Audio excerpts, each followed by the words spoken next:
Hi hello welcome to நானே அல்ல. இன்றைக்கி நாம் இன்னொரு லைவ்லேயும் இணைஞ்சிருக்கோம்.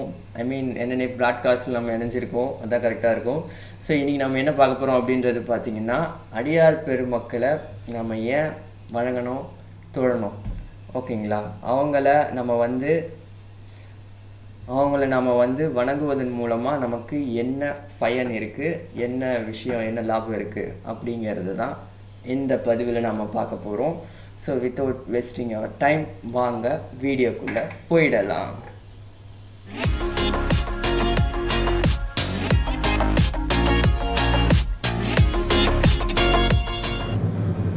சரி, ஓகே. இன்றைக்கி நாம் அடியார் பெருமக்களை ஏன் அவர்களை நாம் வணங்கணும் அப்படின்றதுக்கு ஒரு ஆதாரமான ஒரு இதுவாக திருமந்திர ஒரு பாடலை எடுத்துக்கொண்டு வந்துள்ளேன். ஸோ அது என்னங்கிறத நம்ம பார்ப்போம். திருமந்திர பாடல் எங்கு உள்ளது, இருங்க தேடி எடுக்கிறேன்.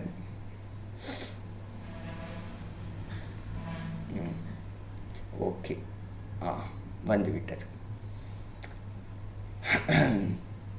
நான் இப்படி கொஞ்சம் ஓரமாக சென்று விடுகிறேன். சத்த நேரம் கொஞ்சம் இப்படி அமைதியாக இருப்போம் அந்த ஓரமாக.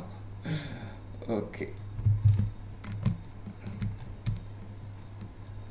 ஓகேங்களா? இன்றைக்கி நம்ம பார்க்க போகிற பாடல் வந்து பார்த்திங்கன்னா, திருமந்திர பாடலில் 1864வது பாடல் மகேஸ்வர பூசை என்ற தலைப்பின் கீழ் வரும். அது வந்து 7ஆம் தந்திரத்தில் இருக்குது, ஓகேங்களா?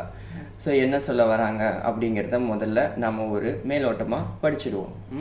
படிச்சிடுறேன். அழிதகவில்லா அறநடியாரை தொழுதகை ஞாலத்து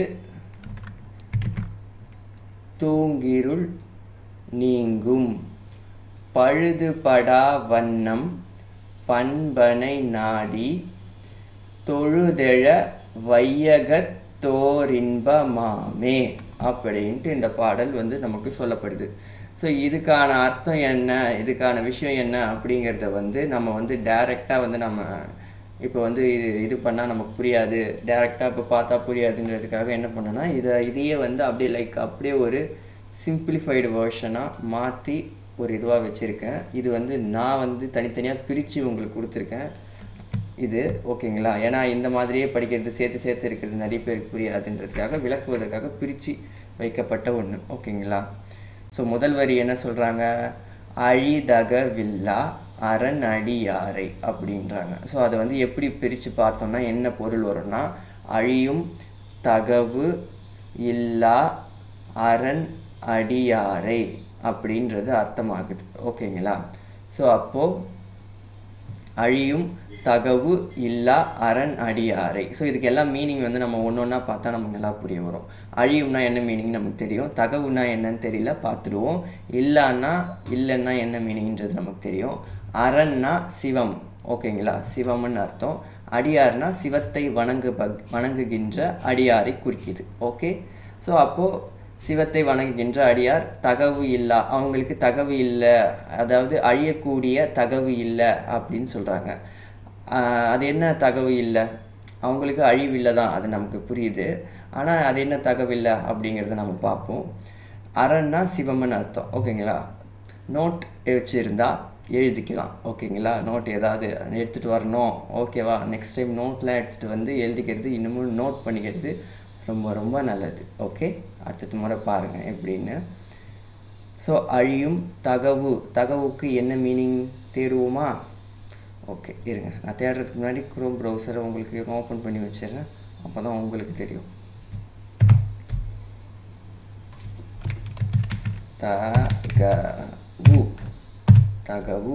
தகவு என்றால் என்ன, விக்கிபீடியாவில் முதலில் வருகிறது. ஓகே, தகவுன்றதுக்கு என்ன பொருள் வருது அப்படின்னு பார்த்தீங்கன்னா, தகுதி, பெருமை, உவமை, குணம், அருள், நடுநிலைமை, வலிமை அப்படின்னு சொல்லிட்டு ஒரு வார்த்தைக்கே இங்கே பல வகையான பொருள் இருக்கும், சரிங்களா? அதில் நமக்கு இங்கே பொருந்தக்கூடியது என்ன அப்படிங்கிறத நம்ம பார்க்கணும். சில சமயம் இதில் இல்லாத வார்த்தைகளுமே நமக்கு அங்கே பொருந்தக்கூடியதாக இருக்கும். ஏன்னா இங்கே இருக்கிறது மட்டும்தான் அப்படின்றது தயவுசெய்து யாரும் ஃபிக்ஸ் ஆகிக்க வேணாம். இது வந்து ஒரு தேடுதல் முறையில் உங்களுக்கு சொல்கிறதுக்காண்டி பண்ணுறதே தவிர, இது வரைக்கும் தான் வரா சொல்லியிருக்காரு, இது வரைக்கும் தான் பண்ண சொல்லியிருக்காரு, இதை தாண்டி எங்கேயுமே நம்ம விக்கிபீடியாவை தாண்டி எங்கேயுமே எடுக்கக்கூடாது அப்படிலாம் இல்லை. பல சைட்டு தேடணும், பல இது தேடணும். ஏன்னா தேடுதல் தான் நமக்கு மெயினான விஷயம், சரிங்களா? ஸோ அதனால் தெரிஞ்சுக்கோங்க. ஸோ இப்போது தகுதி பெருமை ஓமை இதில் எது வந்து அங்கே பொருந்தும்? அவங்களுக்கு அழியும் தகவு இல்லா அப்படின்றாங்க. அவங்களுக்கு அழியும் தகுதி இல்லா அப்படின்ற வார்த்தை கொஞ்சம் ரொம்ப ஸ்ட்ரேஞ்சாக இருக்குது, பொருந்துகிற மாதிரி இல்லை. அழியும் பெருமை இல்லா, ஓகே, இது ஓகே. அழியும் பெருமை இல்லாதது ஓகே. இன்னுமே எனக்கு எது இதாகுது அப்படின்னு பார்த்தீங்கன்னா அழியும் குணம், அழியும் குணம் இல்லா, இது நல்லா பொருந்துது. ஒரு செகண்ட். அழியும் குணம் இல்லா அப்படின்ற இந்த வார்த்தை நல்லா பொருந்தது. நம்ம பொருத்தி பார்ப்போமே. அழியும் குணம் இல்லா, ஓகேங்களா? அழியும் குணம் இல்லாத அரண் அடி யாரை அப்படின்னு நம்ம வச்சு பார்த்தோம்னா நல்லா பொருந்தது, சரிங்களா? ஸோ அப்போது தகவுன்றதுக்கு என்ன மீனிங்னு பார்த்தீங்கன்னா குணம், குணம்னு மீனிங் தன்மை அப்படின்னு மீனிங், ஓகேங்களா? அழியும் தன்மை, தன்மைனாலும் தகவுனாலும் பொருந்தக்கூடிய ஒரு சிமிலேட்டிவான ஒரு வேர்டு தான் அது. ஸோ தகவுன்றதுக்கு என்ன அர்த்தம்னு எழுதிக்கோங்க. தகவுன்றதுக்கு தன்மை, குணம் அப்படின்றது அர்த்தம், ஓகேங்களா? ஸோ அழியும் தன்மை இல்லாத அரண் சிவம், ஓகேங்களா? சிவத்தின் அடியாரை தொழுது, தொழுது அடுத்த லைனில் தொழுது, அதாவது தொழுதுன்னா என்னன்னு தெரியும், தொழுதல், ஓகேங்களா? ஸோ அடுத்த லைனில் என்ன சொல்கிறாங்க? அவங்கள தொழுது, இங்கேருந்து படிப்போம், தொழுதகை ஞாலத்து தூங்கிருள் நீங்கும் அப்படின்றாங்க. ஸோ அதை நம்ம பிரித்து பார்த்தோன்னா தொழுது தகை ஞாலத்து தூங்கிருள் நீங்கும். ஸோ அவங்கள வணங்குறது தொழுதல் புரியுது, தகைனா என்னன்னு தெரியல, ஞானம்னாலும் என்னன்னு தெரியல, தூங்கிருள்னாலும் என்னன்னு புரியல, நீங்கும், ஏதோ நீங்கும்ன்றாங்க. என்ன நீங்கும் அப்படின்னு பார்த்தா அவங்கள தொழுதா ஏதோ நீங்குமாப்பா, அது என்னன்னு பார்த்தா ஏதோ தூங்கிருள், இருள், தூங்கு. ஸோ ஓகே, தூக்கம் நீங்கும், அவங்கள தொழுனா தூக்கம் போகும், அவங்கள தொழுனா தூக்கம் போயிடுமாப்பா அப்படின்றாங்க.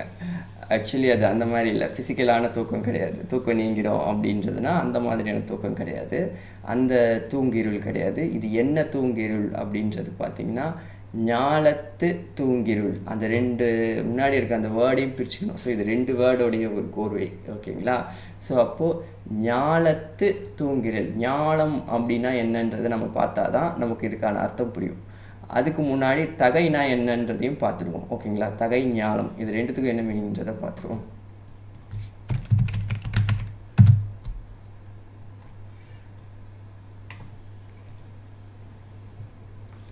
ஸோ தகைனா பொருத்தம், ஒப்பு, பெருமை, ஓகேங்களா? இங்கே தகைன்றது பொருந்தக்கூடியதாகவே இருக்குது, பொருத்தமே வச்சுக்கலாம், பொருந்தக்கூடிய அப்படின்றதே கரெக்டாக இருக்கும், ஒப்பு, ஓகே? ஞாலம்னா என்ன அப்படின்றது பார்ப்போம்.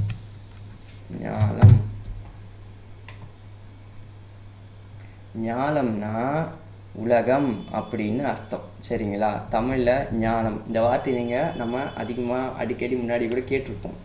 ஞாலம் கருதினும் கைகூடும் காலம் கருதி இடத்தார் செய்யின் அப்படின்ட்டு நம்ம சின்ன வயசுலேயே திருக்குறள் இதுலேயும் படிச்சிருப்போம், ஓகேங்களா? படிச்சிருப்போம். அவ்வளோ சின்ன வயசுலலாம் நீ படிச்சிருப்பியான்னு என்னை கேட்காதீங்க, அப்போல்லாம் அவ்வளோ இது இல்லை தான். அதுக்கப்புறம் இப்போ வந்தது தான் இது எல்லாமே. ஸோ அதனால் இருந்தாலும் நீங்கள் படிச்சிருப்பீங்கள்ல, அதனால் ஒரு இதில் நான் சொல்கிறேன், ஓகேவா? சின்ன வயசுலேயே பழக்கமாக இருப்போம் அப்படின்ட்டு. ஸோ ஞாலம் அப்படின்னாலும் உலகம்னு தான் அர்த்தம். இன்னொரு வேறு ஒரு வகையில் உலகம் அப்படின்றதுக்கு என்ன சொல்லுவாங்கன்னா வையகம். வைரமுத்து சார் நீங்கள் இங்கே வந்துக்கிங்க, ஓகேங்களா? வையகம்னாலும் என்ன மீனிங்னா பூமி, உலகம், மண்ணுலகம் அப்படின்னு தான் அர்த்தம், ஓகேங்களா? வையகம்னாலும் ஞாலம் என்றாலும் உலகத்தை தான் குறிக்கும், ஓகேங்களா? இந்த ரெண்டு வேர்டுமே உலகத்தை தான் மீன் பண்ணும். இது இல்லாமல் இன்னொரு வேர்டும் இருக்குது, அது என்னன்னு பார்த்தீங்கன்னா இன்னொரு வேர்டும் உலகத்தை தான் குறிக்கும். அது என்னென்னா பேய் தேர் அப்படின்னு சொல்லுவாங்க. ஸோ பேய் தேர் அப்படின்னாலுமே கூட அது வந்து எதை குறிக்கும்னா உலகத்தை தான் குறிக்கும். ஏன் பேய் தேர் அப்படின்னு சொல்கிறாங்க அப்படின்னு பார்த்தீங்கன்னா இது வந்து ரொம்ப தேர்னா என்னது, ரொம்ப பெருசுன்னு அர்த்தம்.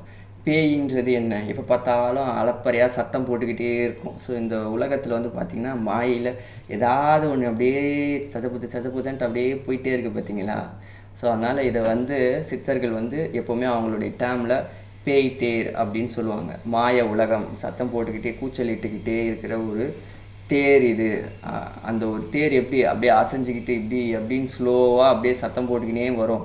இந்த பூமியும் அதே மாதிரி தானே ஸ்லோவாக அப்படியே அசைஞ்சிக்கிட்டு ஒரு இதுவாக இருக்குது. ஸோ அதனால் அவங்களுடைய ஓமையில் பேய் தேருன்னு இந்த உலகத்தை சொல்லுவாங்க.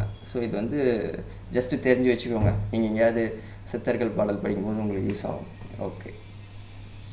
ஸோ இப்போ தகைனா என்ன, நமக்கு பொருத்தம் அப்படின்றது. ஸோ அப்போது தகை ஞாலத்து என்ன பொருந்தக்கூடிய அப்படின்றது பார்த்திங்கன்னா ஞாலத்து தூங்கிருள். ஞாலம்னா என்னது, உலகம்னு பார்த்தோம்.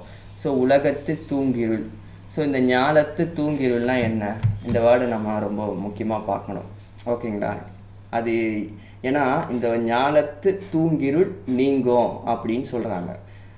எது எப்போ அப்படின்னு பார்த்தா அடியாரை நாம் தொழுது ஏற்றும் பொழுது, அவங்கள வணங்கும் பொழுது நமக்கு பொருந்தக்கூடிய இந்த ஞாலத்து தூங்கிருள் நீங்கும். ஃபஸ்ட்டு நமக்கு இந்த ஞாலத்து தூங்கிருள்னால் என்ன அப்படிங்கிறத நம்ம ஃபஸ்ட்டு தெரிஞ்சுக்கணும். அது என்ன அப்படின்றது பார்த்திங்கன்னா, இந்த தூங்கிருள்ன்றது இவ்வளவு பெரிய ஒரு ஒரு உவமையோடு நம்ம வந்துடுவோம். இவ்வளவு பெரிய ஒரு இவ்வளவு பெரிய ஒரு கேலக்சியில் இதிலூண்டு இருக்கிற இந்த ஒரு பூமியில் மட்டும்தான் உயிர்கள்லாம் வாழுது அப்படின்னு நினச்சிட்டு இருக்க அந்த ஒரு மயக்கம் நீங்கும். அந்த பூமியில் என் குடும்பம், என் உலகம், இது வரைக்கும் தான் உண்மை, நான் மட்டும்தான் இங்கே இவ்வளோதான் வாழ்க்கை அப்படின்னு நினச்சிட்டு நம்ம இருக்கோம் பார்த்தீங்களா, அந்த மயக்கம்ன்றது நீங்கும். நமக்கும் அப்பால் ஒன்று இருக்குது, அதுக்கும் மேலே இதுக்கெல்லாம் மேலே ஒன்று இருக்குது அப்படின்ற அந்த ஒரு புரிதல் கொஞ்சம் கொஞ்சமாக நமக்கு வரும். ஸோ இதெல்லாம் வர்றது தான் பார்த்திங்கன்னா அந்த அவேக்கனிங் ஸ்டேஜ் அப்படின்னு சொல்லுவாங்க. புரியுதுங்களா? ஸோ அதெல்லாம் வரும்போது தான் என்ன பண்ணுறாங்கன்னா, நிறைய மக்கள் விழிப்படைகிறாங்க. விழிப்படையும் போது அவங்களுக்கு அப்போ அது நாள் வரைக்கும் நாம் இவ்வளோ தான் வாழ்க்கை, இதுதான் அப்படின்னு சொல்லிட்டு நம்ம இப்படி ஒன்று நினைக்கிறோம் பார்த்தீங்களா, இது ஒரு தூங்கிருள். ஓகேங்களா? இது இல்லாமல் வேறு எந்த வகையில் சொல்லலாம் அப்படின்னு பார்த்திங்கன்னா, இந்த மாதிரி நம்ம நிறைய விஷயங்கள் சொல்லிட்டு போகலாம். ஓகேங்களா? ஸோ இதெல்லாம் ஒரு சர்டன் டைம் பீரியடில் ரியலைஸ் ஆகும்போது தான் என்ன ஆகுதுன்னா, பட்டினத்தாருக்கு அப்படியே ஒரு டைமில் அப்படியே ரியலைஸ் ஆகுது பாருங்கள், டக்குன்ட்டு அச்சச்சோடி இது அவருக்கு ஒரு டைம் பீரியடில் ஒரு ரியலைசேஷன் வருதுன்னா, அப்போ அவ்வளோ காலமும் அவர் இதுதான் ரியாலிட்டி அப்படின்னு சொல்லிட்டு அவர் வாழ்ந்துட்டு இருந்தார் பார்த்தீங்களா, இந்த வாழ்வு இந்த இதுதான் அப்படின்னு சொல்கிற இந்த ரியாலிட்டி, இதுதான் ரியாலிட்டி அப்படின்ற அந்த ஒரு தன்மை நமக்கு கொஞ்சம் கொஞ்சமாக நீங்க ஆரம்பிக்கும். ஏன்னா இது ரியாலிட்டி கிடையாது, ஆனால் ரியாலிட்டின்ற ஒன்று இருக்குது, அதுதான் விஷயம். அப்போ ரியாலிட்டின்றதே இல்லையா, அப்போது எல்லாமே இதுதானா அப்படின்னா கிடையாது. ரியாலிட்டின்ற ஒன்று இருக்குது, ஆனால் அது இது கிடையாது. நாம் ஆல்ரெடி இந்த பிறவிலாம் எடுக்கிறதுக்கு முன்னாடி நாம் எது ரியாலிட்டியோ அங்கே தான் இருந்தோம். ஓகேங்களா? ஸோ அந்த ரியாலிட்டியில் நம்மளுடைய தகுதியை உயர்த்திக்கிறதுக்காக இங்கே நாம் வந்திருக்கோம். இந்த பூமின்ற இந்த வாழ்வு, யூனிவர்ஸ், இந்த பூமின்ற இந்த சிமுலேஷனுக்குள்ளே நம்ம வந்திருக்கோம். ஓகேங்களா? அந்த வேர்டை நீங்கள் நல்லா கவனிக்கணும், சிமுலேஷன். ஓகேங்களா? இந்த சிமுலேஷனுக்குள்ளே நம்ம வந்திருக்கோம். ஏன்னா இங்கே நிறைய பேர் இது நான் கேமுன்னு சொல்லலை. இந்த யூனிவர்ஸும் சரி, இந்த உலகமும் சரி, இட்ஸ் நாட் அ கேமுன்னு நான் சொன்னேன்னா, அது யாரோ இயக்க நாம் இங்கே வாழ்ந்துக்கிட்டு இருக்கோம், யாரோ ஒருத்தங்க நம்மளை செய்ய நாம் இங்கே செய்யப்பட்டு கொண்டிருக்கோம் அப்படின்னு நினச்சிட்ருக்கோம். ஆனால் அது அர்த்தம் கிடையாது.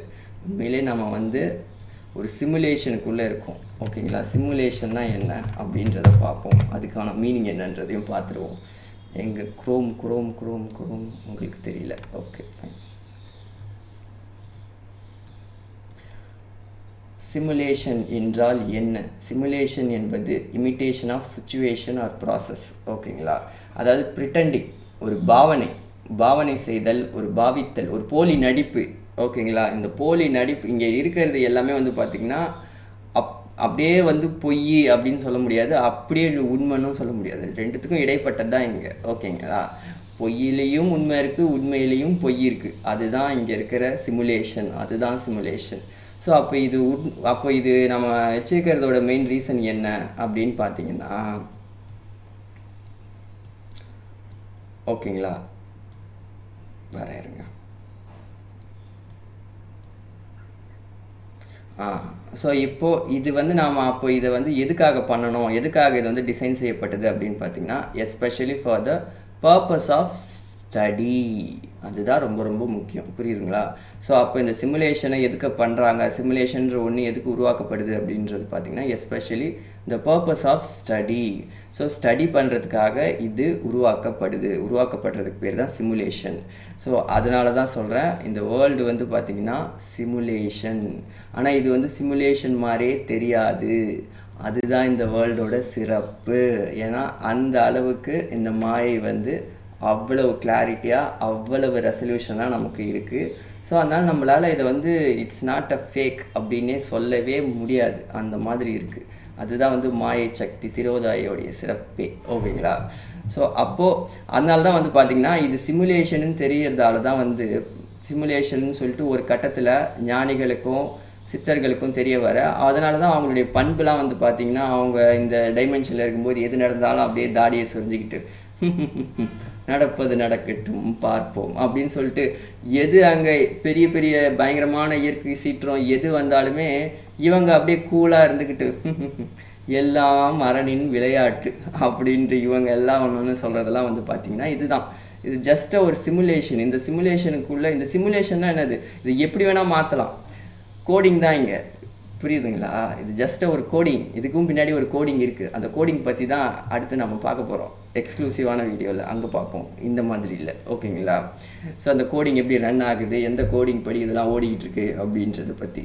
ஸோ அப்போது அதெல்லாம் அவங்க வந்து கூலாக இருப்பாங்க, ரொம்ப கேஷுவலாக இருப்பாங்க. ஆனால் இங்கே இருக்கிறவங்கலாம் வந்து பாருங்களேன், நமக்கு தான் இது ரியாலிட்டியாக இருக்கும். ரியாலிட்டின்னா என்னது, இதுதான் ஆரம்பம், இப்போ தான் வந்திருக்கு, இது முடிஞ்சதுன்னா முடிஞ்சு கதை எனக்கு அவ்வளோதான் அப்படின்ற மாதிரி தானே நம்ம வாழ்ந்துக்கிட்டு இருக்கோம்.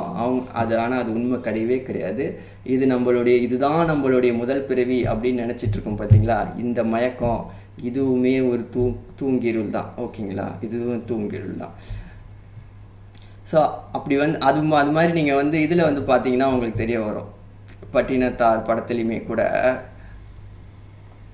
இருக்கேன்.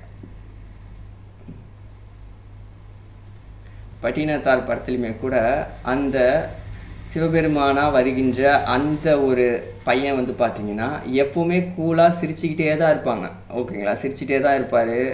ப்ளஸ் அதுவும் இல்லாமல் இன்னொரு இதுலேயும் பாருங்கள், சிவாஜி இவருடைய அந்த நக்கீரன் படத்தில் திருவிளையாடல்லையுமே சரி அதாவது அந்த டைமென்ஷன்லேருந்து, அதாவது அந்த ரியாலிட்டிலேருந்து வரவங்க வந்து பார்த்திங்கன்னா அவங்க எப்போவுமே இங்கே வந்தால் கூலாக சிரிச்சுக்கிட்டே தான் இருப்பாங்க. ஆனால் இங்கே இருக்கிற நம்ம ரியாலிட்டியில் இருக்கிறவங்க தான் பதறுவாங்க. அச்சோ இப்படி நடக்குதே, இந்த மாதிரி நடக்குதே, நீ பாட்டு நீ சிரிச்சுன்னு இருக்கே, என்ன பண்ணுற? ஏய், இது ரியாலிட்டியாக இருந்தால் தான்டா நீ இவ்வளோ ஆர்டரும் இது பண்ணணும், இது சிமுலேஷன்டா, ஏன்டா பதற அப்படின்ற அந்த ஒரு அவங்களுக்கு எப்போவுமே இருக்கும், ஓகேங்களா? ஸோ அதனால் வந்து பார்த்திங்கன்னா அப்போது இதையும் தாண்டின ஒன்று இருக்குது அப்படின்ற ஒன்று நமக்கு புரிய வர நமக்கான ரியாலிட்டி என்ன, எது ரியாலிட்டி, அப்போது இதில் நாம் இப்போ எங்கே இருக்கோம், எதுக்காக இங்கே இருக்கோம், ஸோ அப்போ இங்கே இருக்கிற இந்த சிமுலேஷனை எப்படி பார்க்கணும், எந்த அளவில் பார்க்கணும், இந்த உலகத்தை நம்ம எந்த அளவில் பயன்படுத்திக்கணும், இதை தாண்டி நாம் என்னத்தை பண்ணிக்கணும் சேர்க்கணும் அப்படின்ற அந்த புரிதல். ஏன்னா பேரின்ப வாழ்வை பெறணும் அப்படின்ற அந்த ஒரு இருக்குது பார்த்தீங்களா? இதில் இன்னொன்று நீங்கள் கேட்கலாம், அப்போ சிமுலேஷன்னா நமக்கு வந்து எதுவுமே இல்லையா, இதுவுமே வந்து ஒரு கட்டமைக்கப்பட்டது தானே, யாரோ நம்மளை வந்து ஆட்டி வைக்கிறாங்களா அப்படின்றது அர்த்தம் கிடையாது. நமக்கு உண்மையிலே இங்கே சுதந்திரம்ன்ற ஒன்று இருக்குது, ஃப்ரீவில்ன்றது ஒன்று கொடுக்கப்பட்டு இருக்குது. இங்கே யாரும் நம்மளை ஆட்டிலாம் வைக்கலை. அருட்பெருஞ்சோதி ஆண்டவர் ஒவ்வொரு உயிருக்கும் சுதந்திரத்தை கொடுத்துருக்காரு, அதில் எந்த வித மாற்று கருத்துமே இல்லை. இப்போ கூட எனக்கு தற்சுதந்திரம்ன்ற ஒன்று இருக்குது. டப்புன்னு வீடியோ ஆஃப் பண்ணிட்டு நம்ம போகிறதா இருந்தால் போய்கிட்டே இருக்கலாம். உங்களுக்குமே இருக்குது, நீங்களுமே அடுத்த வீடியோவை ஆஃப் பண்ணிட்டோ இல்லை வேறு எதையோ பார்க்கணுன்னாலும் போயிட்டே இருக்கலாம், ஓகேங்களா? நமக்கு சுதந்திரம்ன்றது இங்கே இருக்கா இல்லையா? இருக்குது. ஸோ அந்த சுதந்திரம் எந்த அளவில் இருக்குது அப்படிங்கிறது தான் இப்போ விஷயம், ஓகேங்களா? இப்போது ப்ரெசண்ட்டில் நம்ம என்ன வேணால் பண்ணலாம், மாற்றலாம் அப்படின்ற அளவான ஒரு சுதந்திரம் நம்ம கையில் இருக்குது. ஆனால் இதுவே நாளைக்கு நடக்க போகிறத மாற்றக்கூடிய அந்த அளவுக்கான சுதந்திரம் நமக்கு வழங்கப்பட்டிருக்கா? இல்லை. ப்ரெசண்ட்டில் என்ன வேணால் அனுபவி, அது உனக்கு சுதந்திரம். ஆனால் ஃப்யூச்சர் என்ன இருக்கும், அதில் நீ தலையிட்டு இது பண்ணாத, அது உனக்கு சுதந்திரம் அங்கே கிடையாதுன்ற அளவில் தானே இப்போ இருக்குது. ஸோ அப்போ நம்மளுடைய இப்போ இருக்கிற இந்த அல்ப சுதந்திரத்தை நம்ம இன்னமும் இன்க்ரீஸ் பண்ணணும், ஓகேங்களா? இந்த சின்ன அளவான அந்த சுதந்திரத்தை இன்னும் நம்ம இன்க்ரீஸ் பண்ணி போகணும். அதுக்கு தான் இந்த சோல் ஜேர்னி இது எல்லாமே. ஆக்சுவலி இங்கே நம்ம அந்த சிமுலேஷனுக்குள்ளே வர்றதே ஒவ்வொருத்தருடைய சோலை வந்து நம்ம க்ரோத் பண்ணிக்கிறதுக்கு தான். ஓகேங்களா? ஸோ அதனால் அப்போ அந்த சுதந்திரத்தை நம்ம எப்படி அதிகப்படுத்தி எப்படி போகலாம் அப்படின்னு பார்த்தீங்கன்னா, இப்போ நமக்கு இருக்கிற இந்த அல்ப சுதந்திரத்தை வச்சுக்கிட்டு இன்னமும் மாயையிலையோ இதுக்குமே போய் செலவு பண்ணிக்கிட்டு மோசமான கர்மாவை சேர்த்துக்கிட்டு இருந்தோம்னா இருக்கிற சுதந்திரமும் டமால் தான். அடுத்த இதுக்கு அவ்வளோ சுதந்திரம் வராது. இப்போ இருக்கிற சுதந்திரம்லாம் இருக்காது. ஸோ அதனால் இப்போ கொடுக்கப்பட்ட அந்த சுதந்திரத்தை ஒழுங்காக நம்ம பயன்படுத்தி நல்ல வகையில் பயன்படுத்தணும்னா இன்னும் நமக்கு அதிகப்படியான சுதந்திரம் செய்யக்கூடிய ஆற்றலும் அறிவும் இதுவும் நமக்கு கேப்பபிளும் நமக்கு வழங்கப்படும். இதுதான் சீக்ரெட். அப்போது இருக்கிற சுதந்திரத்தை நம்ம இறைவன்கிட்ட ஒப்படைச்சாலே போதும். தற்சுதந்திரமின்மை அப்படின்ற ஒரு தலைப்பில் வள்ளலார் ஒரு பாடலே எழுதியிருப்பார். எனக்கு நீ சுதந்திரமே வேணாம், நீ குத்தது போதும், நீ குத்தி என்னை செய்கிறது போதும், சிறப்பாக செய்கிற, தயவுசெய்து எனக்கு சுதந்திரமே வேணாம், நீ எனக்கு என்ன பண்ணுறியோ பண்ணு அப்படின்ற. ஸோ அதனால் நம்ம அதை பற்றி பார்ப்போம். அதெல்லாம் நம்ம அப்புறம் பார்ப்போம். ஸோ இன்றைக்கி நம்ம இதுதான் மெயினாக பார்க்குறோம். அதில் முக்கியமாக மெயினாக வந்து நம்ம இப்போ பார்த்துக்கிட்டு இருக்கிறது வந்து பார்த்திங்கன்னா எங்கே அது போச்சு வேறங்க வெயிட் ஸோ அப்போது ஞாலத்து தூங்கிருள், இதுதான் அந்த தூங்கிருள், இதுதான் ரியாலிட்டி அப்படின்ட்டு நம்ம வாழ்ந்துட்டுருக்கோம் பார்த்தீங்களா, இதுதான்ட்டு. ஸோ அந்த ஒரு தன்மையில் இருக்கிற அது வந்து நமக்கு வந்து நீங்கும். ஸோ அதெல்லாம் நீங்கும்பொழுது தான் நமக்கு வந்து என்ன ஆகும்னா அவேக் ஆகும். நம்ம வந்து அவேக் ஆகிற ஸ்டேஜ் அதுதான். அப்போ நமக்கு வந்து பார்த்திங்கன்னா உலகம் எல்லாம் ஒரு சைடு போவோம், நாம் எல்லாம் ஒரு சைடு போவோம். என்னடா இப்படி போகிறீங்க, என்னடா இந்த மாதிரி போகிறீங்க அப்படின்ற மாதிரி இருக்கும் நமக்கு. அது வந்து ஒரே நாளில் ஒரே டைம் பீரியடில் அப்படியே ஒரு இதுவாக நடக்கும்னா அப்படி நடக்காது, கொஞ்சம் கொஞ்சமாக தான் நடக்கும். அதே மாதிரி ஒரு டைம் பீரியடில் எனக்கு வந்து பட்டினத்தார் மாதிரி வந்துட்டு நான் அப்படியே வந்து உயிர் என்ன சொல்கிறது, திடீர்னு உயிர் விழிக்க பெற்று நான் வந்து எல்லாத்தையும் திறந்துட்டு நான் போயிடுவேன்னா அதெல்லாம் இந்த டைம் பீரியடுக்கு அது செட் ஆகாது. ஏன்னா இப்போ நாம் சூப்பர் எர்த்துக்குள்ளே போகிறோம், மறந்துடக்கூடாது. சூப்பர் எர்த் 2.0க்குள்ளே போகிறோம். ஸோ அதனால் இங்கே யாரும் துறந்துட்டு போகிறவங்களுக்குலாம் அங்கே இடம் கிடையாது. இந்த மாயா பஜாருக்குள்ளே இருந்துக்கிட்டோம், அதாவது இந்த உலகன்ற இதுக்குள்ளே இருந்துக்கிட்டோம் எவ்வளோக்கு எவ்வளோ நம்ம ஒழுக்கத்தோடு இருக்கோமோ அவங்களுக்கு தான் அங்கே மதிப்பு. ஏன்னா காட்டில் போய் எந்த வித டிஸ்ட்ராக்ஷனும் இல்லாமல் இருக்கிறது பெரிய விஷயம் கிடையாது. இந்த டிஸ்ட்ராக்ஷனுக்குள்ளேயும் நம்ம வந்து அந்த ஒரு ஒழுக்கத்தோடையும் நிலையோடையும் ஒரு நிலைப்பாடோடையும் இறைவனை அருப்பெருஞ்சோதி நம்ம நினைக்கிறோம்னா அவனுக்கு தான் அங்கே இடம் இருக்குது. ஓகேங்களா? ஸோ அதனால் அது ரொம்ப முக்கியம். ஸோ அங்கே துறந்துட்டு போகிறது பெருசு இல்லை. ஸோ இந்த மாதிரி தான் கொஞ்சம் டைம் பீரியடில் சிலர் டக்குன்னு அவேக் ஆவாங்க. என்ன எல்லோரும் இப்படி போகிறாங்க, என்ன எல்லோரும் ஒரு மாதிரி வாழ்ந்துக்கிட்டு இருக்காங்க அப்படின்னு பார்ப்பாங்க. செய்கிற வேலை அவங்களுக்கே பிடிக்காது, குயிட் பண்ணுவாங்க. குவிட் பண்ணிவிட்டு திடீர்னு அவங்க ஒரு பிஸ்னஸ் ஸ்டார்ட் பண்ணி அதுதான் வந்து அப்பா இந்த வேலை செய்யும்போது தான் ஒரு நிறைவாக இருக்குன்னுவாங்க. ஸோ அதெல்லாம் வந்து உயிர் விழிக்கப்படுற ஒரு டைம் தான், பண்ணுறது தான். நிறைய பேர் வந்து பார்த்திங்கன்னா தெரியும் ஐடி பீப்புளெலாம். ஆனால் அங்கே விஷயம் என்னென்னா அவங்களுடைய சோல் கொஞ்சம் தான் அவேக் ஆகிருக்கு, முழுசாக வந்து அவேக் ஆகலை. ஸோ அப்போ பார்க்கும்போதெல்லாம் நமக்கு தெரிய வரும், ஏன் இப்படி இவங்க இவ்வளோ கஷ்டப்படுறாங்க, ஏன் இதுக்காக இவ்வளோ அடிச்சுக்கிறாங்க ஓடுறாங்க அப்படின்னு சொல்லிட்டு. இப்போ நான் அங்கே போகிறவங்க இவங்களெல்லாம் வந்து நான் குறையாவோ இல்லை ஏதோ வந்து இதுவாகவோ சொல்ல வரல. ஆனால் அவங்க எல்லாருடைய உழைப்புனாலையும் தான் அந்த சமூகன்றது ரன் ஆகிட்டுருக்கு, போயிட்டுருக்கு. ஸோ அதனால் அவங்கெல்லாம் வந்து ஏன் இப்படின்னு சொல்லிட்டு தாழ்த்தலை. ஆனால் எல்லா விஷயத்துக்குமே மண்டையை போட்டு அப்படியே ஏற்றிக்கிறாங்கல்ல, இதுதான் இது ஏன் இப்படி அப்படின்ற மாதிரி தலையில் வச்சுக்கிறாங்கல்ல. இதை இந்த அளவில் பார்த்தா போதுமே, இவ்வளோ டென்ஷன் ஆக வேண்டிய அவசியம் வராது, இதுக்கு இவ்வளோ கவலைப்பட வேண்டிய அவசியம் வராது அப்படின்ற அடிப்படையில் தான் சொல்ல வரேனே தவிர அவங்களாம் ஏதோ வந்து ஏன் எலிப்பொறி இது பண்ணுறாங்க, அவங்களாம் வந்து ரொம்ப இதுன்ட்டுலாம் நான் வந்து தாழ்ந்து சொல்ல வரல. நம்ம தான் வந்து தனித்து அவேக் ஆகிட்டோன்ட்டு நம்மளையும் பெருமைப்படுத்திக்கிறதுக்காகவும் நாம் வந்து எதுவும் சொல்ல வரல. நாமளும் அந்த மாதிரி பெருமையும் அடையக்கூடாது. ஆனால் சொல்கிறேன், இந்த மாதிரி ஒரு அவேக்னஸ் வரும். அப்போ இவ்வளோ காலமும் நமக்குமே அந்த அவேக்னஸ் இல்லாமல் நாமளுமே அந்த மாதிரி தானே போயிட்டுருந்தோம், சாவி போட்ட மனிதர்கள் மாதிரி. ஸோ அப்போ அவ்வளோ காலம் நாமளுமே தானே தூங்கிட்டு இருந்தோம். ஸோ அதுதான் அந்த தூக்கம், அந்த மயக்கம் தான். இதுதான் நம்மளுடைய முதல் பிறவி அப்படின்ற அந்த மயக்கம், இதுதான் இந்த உலகம், என் குடும்பம் வரைக்கும் தான் உலகம் அப்படின்ற அந்த மயக்கம். ஸோ இந்த உலகத்தில் இவ்வளோ பெரிய பிரபஞ்சத்தில் இந்த பூமியில் மட்டும்தான் உயிர்கள் வாழுது அப்படின்ற அந்த மயக்கம் எல்லாம் நீங்கும். ஏன் மயக்கம் நீங்கும்னா இத்தனை மயக்கங்கள் எல்லாம் சேர்ந்தது தானே உறக்கம். ஏன்னா உறக்கம்ன்றது அப்படியே டைரெக்டாக நமக்கு வந்துடுறது இல்லை. ஃபஸ்ட்டு மயக்கம் வரும், மயக்கம் வந்துட்டு தானே உறக்கம் வரும். மயக்கம் அதிகரிக்க அது என்ன ஆகுது, உறக்கமாக மாறுது, தூக்கமாக மாறுது. ஸோ அப்போது அதுதான். ஸோ அப்போ தூக்கம்ன்றது என்ன, மயக்கத்தின் கோர்வை. ஸோ இந்த மாதிரி பல வகையான மயக்கங்கள் நமக்கு இருக்குது, புரிதல்கள் இந்த உலகத்தை பற்றியும் நம்மளை பற்றியும் சுற்றி. ஸோ அந்த ஞாலத்து தூங்கிருள் நமக்கு நீங்கும். அதாவது நமக்கு கொஞ்சம் அனுபவத்திலே நம்ம அதை கண்டு உணர்வோம். சில விஷயங்களும் நமக்கு தெரிய வரும். அது வந்து அவங்கவுங்களுடைய விஷனை பொறுத்து, இதை பொறுத்து, அருளை பொறுத்து. ஓகேங்களா? ஸோ அப்போது அந்த ஞாலத்து தூங்கிருள் நீங்கும், இந்த உலகத்தினுடைய இந்த மயக்கம் நமக்கு நீங்கும். ஓகே, அடுத்த லைனில் என்னன்றதை பார்ப்போம். பழுது படா, இங்கே படிக்கிறோன்னா இது படிப்போம். பழுது படா வண்ணம் பண்பனை நாடி தொழுதெழ அப்படின்றாங்க. ஓகே, இதுக்கு சிம்பிளாக படிக்கிறதா இருந்தால் பழுது படா வண்ணம் பண்பனை நாடி. ஸோ இதுக்கு என்ன மீனிங்ன்றது பார்ப்போம். பழுதுன்னா என்னன்னு தெரியும், படாதுன்னா படாது படாது அப்படின்ற மாதிரி படாது. வண்ணம்னா என்னன்ற மீனிங் பார்ப்போம். வண்ணம்னா கலருன்னு நமக்கு தெரியும், ஆனால் இந்த இடத்துல கலருன்றது மீனிங் இல்லை, இதுக்கு இன்னொரு பேர் இருக்குது. ஓகேங்களா? ஸோ பழுது பண்பனை, பண்பனைன்றது பண்பு, பண்பில் சிறந்தவன், இறைவனை குறிக்கிறாங்க பண்பன். ஸோ பண்பன்னா இது வந்து இந்த வேர்டு வந்து இறைவனை குறிக்கும். பண்பன் அப்படின்றது பண்பில் உயர்ந்தவன், சிறந்தவன் அப்படின்னு அர்த்தம். ஓகேங்களா? ஸோ குறித்து வச்சுக்கோங்க பண்பன்னா. ஸோ அப்போது பண்பனை, பண்பனை நாடி, நாடின்னா சார்ந்து அப்படின்னு அர்த்தம், டிபெண்ட். ஓகேங்களா? நாடி, நாடின்னு சொல்லுவாங்கள்ல, நாடியை தொட்டு பார்த்து சொல்லுவாங்கள்ல. ஸோ அப்போ அந்த நாடி வந்து எதை குறிக்குது, அது எதையோ நாடி இருக்குது. இந்த நாடி, இந்த குழாய் வந்து இந்த இரத்த ஓட்ட குழாய், இந்த காற்று குழாய், இது எல்லாமே வந்து பார்த்திங்கன்னா எதையோ ஒன்றுத்த நாடி இருக்குது. ஸோ அந்த நாடி வந்து ஏதோ ஒன்றுத்தினுடைய துடிப்பை பற்றி சொல்லுது. ஸோ அந்த நாடி எதையோ ஒன்றுத்த சார்ந்து இருக்குது. அது எதை சார்ந்து இருக்கோ அதை பற்றின ஒரு துடிப்பை அது கொடுக்குது. ஸோ அது தான் சார்ந்து இருக்கிற ஒன்றத்தை பற்றி அது சொல்லுறதால அதுக்கு பேர் நாடின்னு பேர். ஓகேங்களா?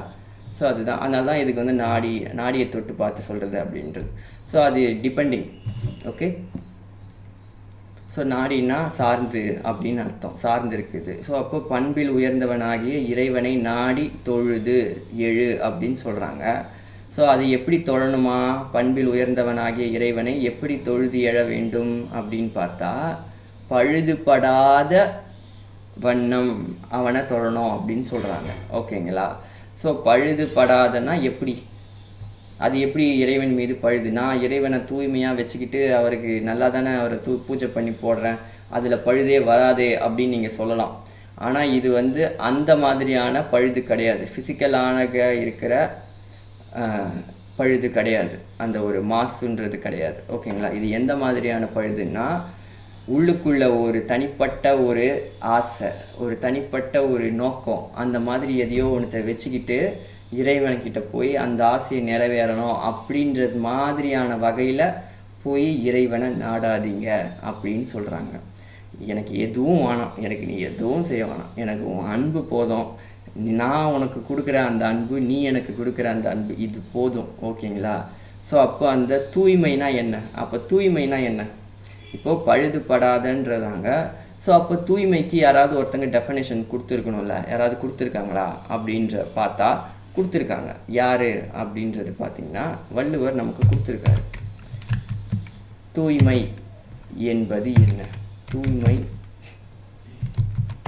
என்பது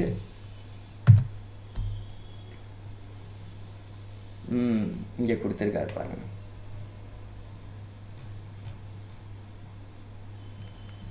ஸோ தூய்மை என்பது அவா இன்மை, அவாவின்மை, அதுதான் தூய்மை. தூய்மைனா என்னது, அவானா என்னது, ஆசை. ஸோ ஆசை இல்லாத ஒரு நிலை தான் வந்து, ஒரு தன்மை தான் வந்து என்னன்னு பார்த்தீங்கன்னா தூய்மை. உண்மையான உள்ள தூய்மை எது அப்படின்னு பார்த்தீங்கன்னா, ஒரு செயலை நீங்கள் செய்ய போகிறீங்கன்னா அதில் எந்தவித தனிப்பட்ட ஆசையும் இல்லாமல் இந்த செயலை ஒரு பொது நோக்கத்துக்காக நீங்கள் செய்கிறீங்க அப்படின்ற பட்சத்தில் நீங்கள் செஞ்சீங்கன்னா அதுதான் உண்மையான பியூரிஃபையான ஒரு விஷயம். ஸோ அது வந்து ஃபிசிக்கலாக தூய்மையாக இருக்குன்னு கண்ணுக்கு தெரியுமானா தெரியாது, ஆனால் அதுதான் வந்து உள்ள தூய்மை தான் மிக மிக மிக தூய்மையானது. ஸோ அந்த தூய்மை யாருக்கு இருக்கோ அவங்கக்கிட்ட தான் வந்து இறைவன் யாராக இருந்தாலும் வருவாங்க, இருப்பாங்க. ஓகேங்களா? ஸோ அப்போ தூய்மை என்பது அவாவின்மை. ஸோ அப்போது அந்த ஆசை இல்லாத அந்த ஒரு தன்மையில் நாம் வந்து இறைவனை நாட வேண்டும். எந்தவித வஞ்சக ஆசையும் கொண்டு. இதை நாம் செய்கிறோம்ல, அப்படியே இதையும் கேட்டுருவோம். இந்த வேண்டுதலை நிறைவேற்றுறோம்ல இறைவன்கிட்ட, அப்படியே இந்த ஒரு விண்ணப்பத்தையும் வைப்போம். எங்கே நமக்கு வந்து பண்ணாமலே போயிடுவார் இந்த ஆசையை அப்படின்னு சொல்லிட்டு, இப்போ நமக்கு இறைவன் வந்து நைஸ் ஆகிட்டாருன்னா அப்புறம் நமக்கு அவ்வளோதான், ஜாலி தான் அப்படின்ட்டு தனிப்பட்ட முறையில் இறைவனை நமக்கு அவர் என்ன சொல்கிறது, அவரை நம்ம கூட வச்சுக்கிறோம் அப்படின்ற மாதிரி இறைவனை தயவுசெய்து நினச்சிடவே கூடாது. அந்த மாதிரியான வகையில் இறைவனை தொழவே கூடாது. இறைவனையே என் பாக்கெட்டுக்குள்ளே இப்படி வச்சுருக்கேன் அப்படின்ற மாதிரி, அது ரொம்ப ரொம்ப தப்பு. ஸோ அந்த மாதிரியான கள்ளமான ஒரு இது வச்சுக்கிறவங்களுக்கெல்லாம் வாய்ப்பே இல்லை. அவங்களுக்கெல்லாம் இது உண்மை இறைவன் புலப்படவே மாட்டார். ஸோ அப்போ இறைவனை எப்படி நாடணும்? பழுதுபடாமல், பழுதுன்றது எந்த வித வஞ்சக ஆசையும் அவர் மீது, எனக்கு நீ இதை பண்ணி கொடுப்ப அதனால நான் உன்னை பிடிக்கிறேன்லாம் இல்லாமல், நீ எனக்கு வேணும். ஏன்னா அன்புக்கு காரணம் இருக்குமா சொல்லுங்கள்? ஏதாவது ஒரு விஷயத்துக்கும் ஏதாவது ஒரு இதுக்குன்னா காரணம் சொல்லலாம். ஆனால் அன்புக்கு காரணமே தேவையில்லை. காரணமே இல்லாமல் வர்றதுக்கு பேர் தான் அன்பு. ஸோ அப்போது அன்புக்கெலாம் காரணம்லாம் நான் இங்கே சொல்ல முடியாது. ஸோ அதனால் அந்த அன்பை வச்சு அந்த வண்ணம்ன்றது என்னென்னா மாதிரி அப்படின்னு அர்த்தம். இதுக்கெலாம் நம்ம வண்ணமுக்கு நம்ம போய் மீனிங் போட்டு தேடணும்னு வச்சோங்க.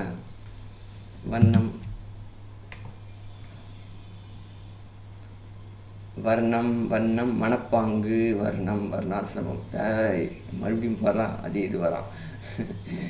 சரி, இதுக்கெல்லாம் வந்து பார்த்திங்கன்னா எல்லாத்துக்குமே விக்கிபீடியாவில் விடை கிடைக்குமானா கிடைக்காது. சிலதுக்கெல்லாம் வந்து நாமளே வந்து ஓனாக வேறு சில தலங்கள், வேறு சில விஷயங்களில், வேறு சில இடத்துல படித்ததை வச்சு தான் நம்ம இந்த இடத்துல எடுத்துக்கணும்.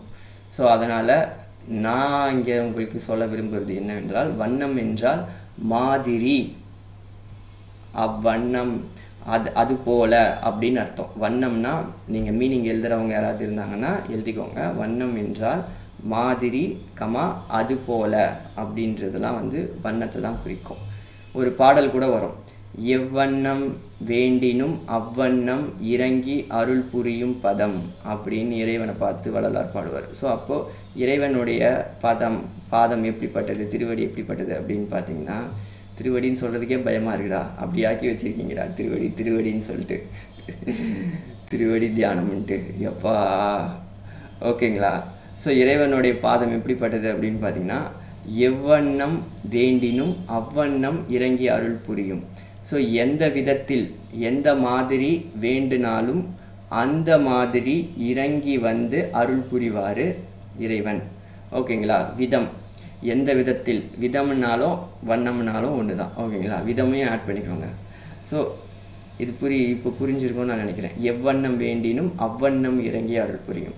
அவ்வண்ணமே நிகழ்க அப்படின்ட்டும் சில இடத்துல சொல்லி நீங்கள் கேட்டிருப்பீங்க, அந்த மாதிரியே நடக்கட்டும் அப்படின்ட்டு.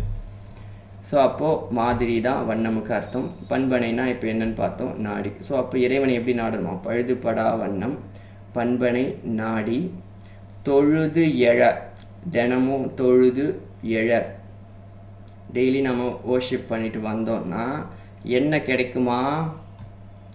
தொழுதெழ வையகத்தோரின்பமாமே அப்படின்னு சொல்கிறாரு. ஸோ அப்படி நாம் அவரை வந்து வணங்கிட்டு வர நமக்கு என்ன கிடைக்குமா? இந்த வையகத்தில் ஓர் இன்பமாமே, ஒரு இன்பம். வையகம்னா என்னது? வையகம்னா என்ன? இன்னும் இப்போ தானே பார்த்தோம் கொஞ்ச நேரம் முன்னாடி. வையகம் என்றாலும் பூமி, உலகம் அப்படின்னு தான் அர்த்தம். சரிங்களா? வையகம், ஞாலம் அப்படின்றாலும், ஞாலம் என்றாலும் வையகம் என்றாலும் உலகு என்று தான் பொருள். சரிங்களா? ஸோ இந்த உலகத்தில் இருக்கிற நமக்கு ஒரு இன்பம் கிடைக்கும் அப்படின்னு சொல்கிறாங்க. ஏன்னா அந்த இன்பத்தை இந்த உலகிலேயே அழுந்தி போய் ஓடிக்கிட்டு இருக்க இவங்களால் சத்தியமாக சொல்கிறேன் உணரவே முடியாது. நான் போய் கோயிலில் உக்காஞ்சிட்டு வந்தேங்க, எனக்கு இதுவாக இருக்கு. நீ அதெல்லாம், அதாவது யாரை சொல்கிறேன்னா உலகில் இருந்துக்கிட்டே சொல்கிறேன், அந்த மாதிரிலாம் இல்லவே இல்லை. இதை வந்து இவங்க, அதாவது இந்த மாதிரி வணங்கி வரவங்களுக்கு கிடைக்கிற இன்பம் வேறு. அதை வந்து மற்ற இவங்களோட சேர்த்து நீங்கள் கம்பேர் பண்ணிக்கவே கூடாது, தேவையே இல்லை. ஓகேங்களா? அப்பப்போ நான் அடிக்கடி எப்பயாவது இறைவனை போய் எட்டி பார்த்துட்டு பக்தியை பெருசாக செலுத்திட்டு வந்துட்டேன் அப்படின்னு பேசிக்கிறவங்க லெவலாம் இது கிடையாது. அவங்கள பற்றி நான் இங்கே சொல்லவே இல்லை. இவங்க வந்து அடியாரை தொழுது அவங்களுடைய இதை நமக்கு போகணும். ஓகே, இப்போ அடியாரை எப்படி தொழணும் அப்படின்றத பற்றி நான் இங்கே மெயினாக இங்கே சொல்லணும். ஏன்னா அதை இவ்வளோ தூரம் நான் சொல்லிவிட்டு அதை சொல்லாமல் விட்டு போயிட்டேன்னா அப்புறம் அது வேறு பெரிய இஷ்யூ, பெரிய ஏண்டா என்ன சொல்கிறது, ஒரு முழுசாக பெருசாக ஆரம்பித்து இது முடிக்காத மாதிரி போயிடும். ஸோ அதனால் சொல்கிறேன், அதையும் நான் சொல்லிடுறேன். ஒரு இன்பம் நமக்கு கிடைக்கும், அது மட்டும் ஷோர். அது என்ன ஏதுன்றது அவங்களுடைய அனுபவத்தில் உங்களுக்கு தெரிய வரும். எப்படின்னு ஒரு சின்ன எக்ஸாம்பிளுக்கு சொன்னோம். ஆரம்ப நிலையில் எப்படி இருக்குன்னு பார்த்தீங்கன்னா, மனசு அமைதியாக இருக்கும், எப்போவுமே ஒரு நிறைவாக இருக்கும், எந்தவித எதிர்பார்ப்பு அதெல்லாம் குறைய வரும். இந்த உலகத்தை பற்றின புரிதல் இது எல்லாம் கொஞ்சம் கொஞ்சமாக நமக்கு வரும். இங்கே ஏதோ ஒன்று நடந்துகிட்ருக்குல்ல, இது ஏதோ ஒரு வேகமாக ஓடுற மாதிரி இருக்குல்ல, இந்த உலகம் ஏதோ அசைகிற மாதிரி இருக்குல்ல, ரொம்ப இது வந்து ஒரு ரியாலிட்டின்ற ஒரு தன்மை கொஞ்சம் கொஞ்சமாக குறைஞ்சிட்டு வரும். ஸோ அதுக்கப்புறம் இன்னொன்று என்ன சொல்லலாம் அப்படின்றது பார்த்திங்கன்னா, இறைவன் பேரை நினச்சாலே, இறைவன் நாமத்தை சொன்னாலே ஒரு இன்பம் வரும் கண்டிப்பாக. ஆனால் இது எல்லாருக்கும் இது இந்த மாதிரியான ஒரு இன்பம் இதெல்லாம் வந்து இறைவன் நாமத்தை சொன்னால் எல்லாருக்குமே அந்த இன்பம் வருமானா வரவே வராது. அது எப்படி சொன்னால் வரும் அப்படின்னு தான் கேட்பாங்க. அது வரும். ஸோ அந்த மாதிரி ஒன்று வரும். அதெல்லாம் நீங்களாம் அனுபவத்தில் தான் தெரிஞ்சுக்கணும்னு சொல்லணும். அதையுமே நான் சொல்லிவிட்டேன், அப்புறம் என்ன இருக்குது, இன்பம் இருக்குல்ல. ஸோ அதனால் இந்த வழியை பயன்படுத்துங்க, அவ்வளோதான் சொல்லுவேன். ஸோ அப்போ இப்போ எப்படி தொழுவது, அடியாரை எப்படி தொழுவது அப்படின்னு நீங்கள் எப்படி அடியாரை தொழுறீங்க வரா, அதை கொஞ்சம் சொல்லுங்கள் ஃபஸ்ட்டு அப்படின்னு நீங்கள் கேட்குறீங்க, எனக்கு தெரியுது. ஸோ அதையும் நாம் இங்கே மெயினாக சொல்லிடணும். அடியாரை தொழணும், ஓகேங்களா. அடியாரை தொழு அப்படின்னு இப்போ சொல்லியிருக்காங்க. ஸோ அடியாரை தொழுதல் அப்படின்றது என்னன்னு பார்த்தீங்கன்னா, அவர்களுடைய படத்தை வந்து நம்ம வந்து போய் வாங்கிட்டு, இப்போவே நான் போய் அடியாரை தொழறேன்ப்பா அப்படின்னு சொல்லிட்டு அவர்களுடைய படங்களையெல்லாம் வாங்கி கொண்டு போய் பெருசாக அப்படியே ஒரு பெரிய நோட்டோ ஒரு பெரிய சைஸ் ஃப்ரேம் மாட்டிட்டு டெய்லி நாம் அவங்கள வந்து ஓம் திருவாசக இவர்களே மணிவாசகரே போற்றி, ஓம் திருமூலரே போற்றி, ஓம் ராமலிங்க நமக, ஓம் வள்ளுவரே நமக அப்படின்னு சொல்லக்கூடாது, புரியுதுங்களா. அது வந்து தொழுதல் கிடையாது, அந்த மாதிரி இல்லை. அதுவுமே ஒரு தொழுதல் தான், ஆனால் அது வந்து நம்மளுடைய புரிதலில் நாம் அவங்கள வணங்குற விதம்.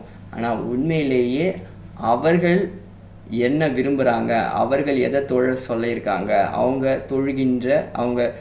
இந்த மாதிரி தொழுங்க அப்படின்னு விருப்பப்படுகின்ற முறை எது அப்படின்றது பார்த்திங்கன்னா, அவர்களுடைய நூல்கள், அருளாளர்களுடைய நூல்கள் தான் அங்கே மெயினான விஷயம். அதில் தான் அவங்களுடைய இருத்தல் இன்னும் அதிகமாக இருக்குது. அவங்களுடைய இருத்தல் எல்லா இடத்துலையும் அதிகமாக இருக்குது. ஆனால் எந்த இடத்துல அதிகமாக கனெக்ட் ஆகலாம் அப்படின்னு பார்த்திங்கன்னா, அருளாளர்களுடைய நூல்களில் தான்.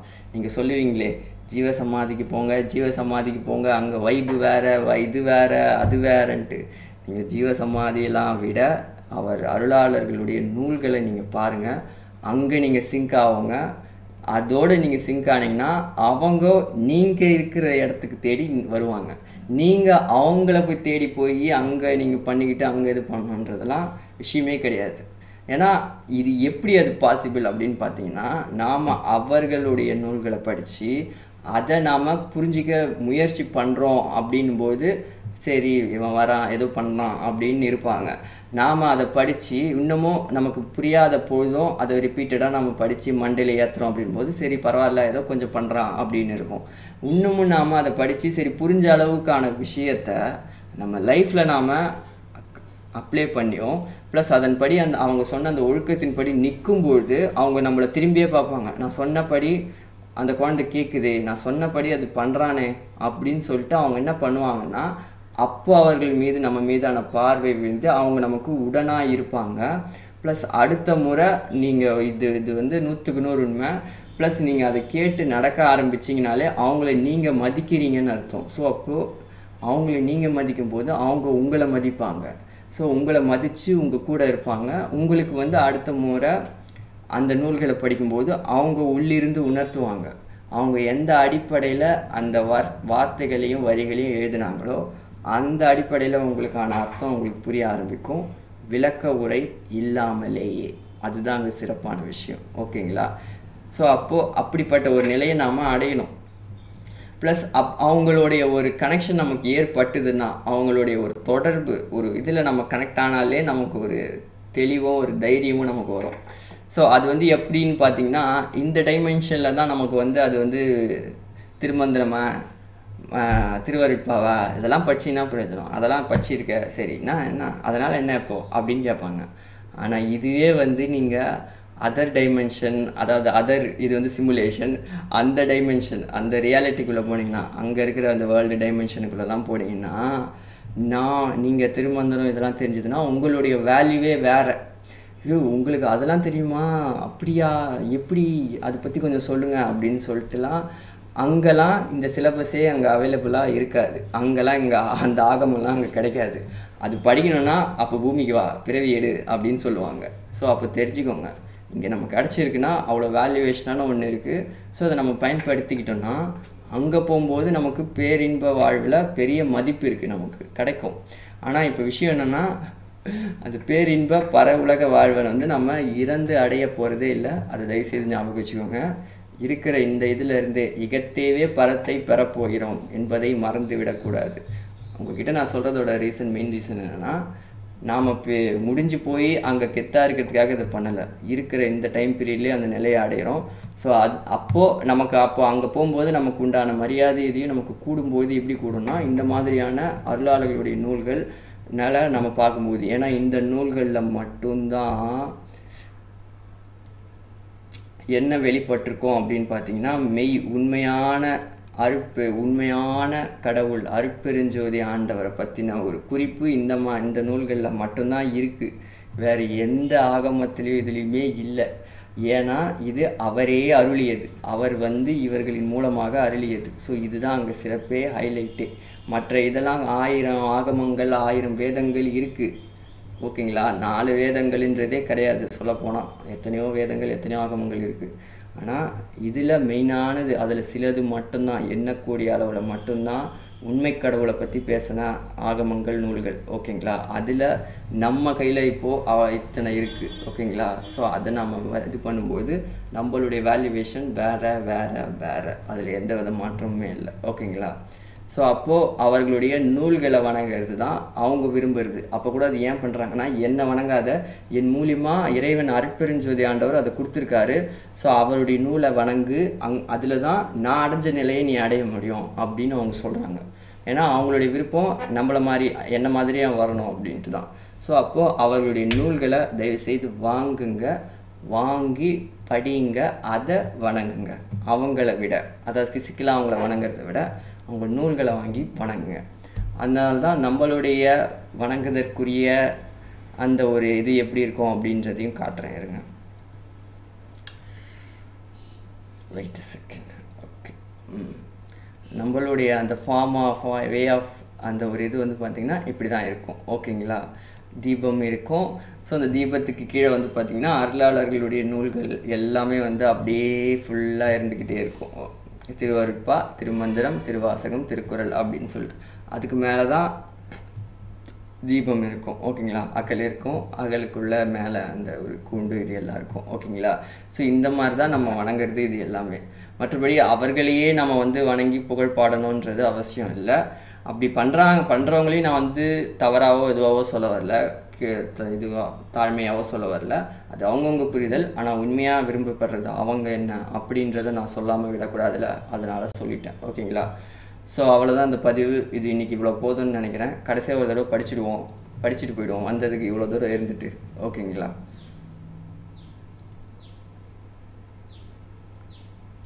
இப்படி வாங்க. ஓகே, கடைசியாக ஒரே ஒரு தடவை படிச்சுட்டு போயிடுவோம். அழிதகவில்லா, என் கூட சேர்ந்து நீங்களும் சொல்லுங்கள். அழிதகவில்லா அறநடியாரை தொழுதகை ஞாலத்து தூங்கிருள் நீங்கும் பழுதுபடா வண்ணம் பண்பனை நாடி தொழுது எழ வையகத் தோரின்பமாமே அப்படின்றது தான் இன்றைக்கி நம்ம பார்த்த திருமந்திரம், ஓகேங்களா. இந்த திருமந்திரம் உங்களுக்கு புரிஞ்சிருக்கும், அதோடைய வேல்யூவேஷன் என்ன அப்படின்றது தெரிஞ்சிருக்கும் அப்படின்ட்டு நான் நம்புகிறேன். இது போல் வேறொரு இதுலேயும் நாம் சந்திப்போம். வேறொரு இதோட அருமையான இதை பிக் பண்ணி நான் எடுத்துகிட்டு வரேன், ஓகேங்களா. ஸோ அதில் நம்ம சந்திப்போம். இதோட இந்த லைவை நான் முடிச்சுக்கிறேன். ஓகே, இந்த ப்ராட்காஸ்ட்டை பாய்.